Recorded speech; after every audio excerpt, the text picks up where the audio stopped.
टंगी सास। पंजाबी में कहावत है, सास चंगी होवे या ते दीवार ते टंगी होवे। संगीता की शादी भी एक ऐसे ही घर में होती है जहां उसकी सास दीवार पर टंगी होती है। ससुर और पति शादी के पहले दिन उसे सास के फोटो के सामने ले जाते हैं, जहां ससुर जी कहते हैं, बेटा बेटा संगीता, ये तुम्हारी सास थी, बहुत नेक और भली, लेकिन थोड़ी गुस्सैल थी। गुस्सा आने पर सब तहस नहस कर देती थी, पर अब ये इस दुनिया में नहीं है। हाँ संगीता, माँ होती तो तुम इनकी कोई बात टाल नहीं सकती थी, वरना तो माँ घर में भूचाल ले आती। संगीता मन में खुश होती है कि अच्छा है कि ऐसी औरत अब इस घर में नहीं है, लेकिन दिखावे के लिए वो जैसे ही सास की फोटो के सामने हाथ जोड़कर खड़ी होती है, ये क्या, सास उसे देखकर मुस्कुराने लगी। संगीता आंखों को मलकर एक बार फिर से देखती है, लेकिन फिर सास के चेहरे का भाव, भंगिमा यानी एक्सप्रेशन बिल्कुल बदले होते हैं। वो अपने पति और ससुर को कहती है, माँ की तस्वीर तो स्माइल कर रही है। ना ना बेटी, ये कैसे संभव है? जरूर तुम्हें कोई गलती हुई होगी, ऐसा कैसे हो सकता है? लगता है तुम शादी की सारी फॉर्मेलिटी करते करते थक गई हो, तुम्हें आराम की जरूरत है संगीता। खैर, सारे संगीता की बात को इग्नोर कर कमरे में चले जाते हैं। वैसे सास की फोटो पर एक्सप्रेशन एक के बाद एक बदलते ही रहते हैं। सुबह होती है, पति और ससुर को काम पर भेजकर संगीता कमरे की सफाई करने में लग जाती है कि तभी उसे आवाज आती है, टेबल ठीक से साफ करो। ऐसे भी कोई टेबल साफ करता है? इससे अच्छा तो ये गंदा ही था।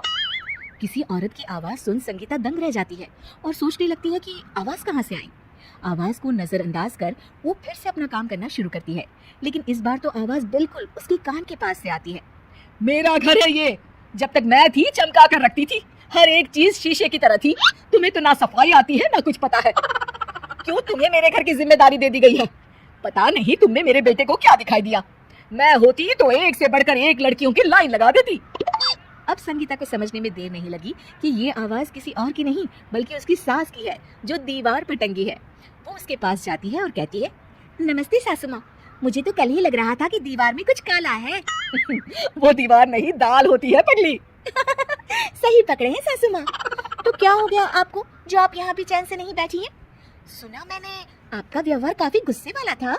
चुप रहे तू, ज्यादा बकर बकर ना कर। घर का काम करना तो आता नहीं, आई है मुझसे बहस करने। हाँ देखी सासू माँ, मैं आपसे साफ साफ कह देती हूँ, मुझसे पंगा लेने की कोशिश मत करिएगा।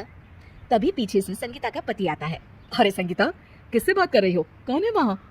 संगीता की सास की फोटो फिर से पहले जैसी हो जाती है। आपकी माँ से कह रही थी कि मुझे काम करना आता।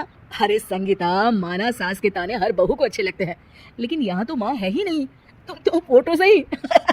तुम भी लाजवाब हो संगीता।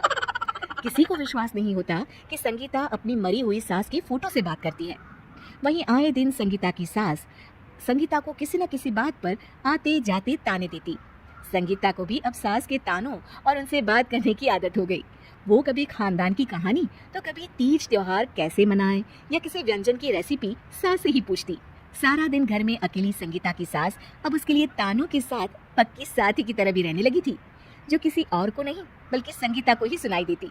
तो देखा आपने, सास बहू का रिश्ता हर रिश्ते से ऊपर होता है, फिर चाहे वो खट्टा हो या मीठा।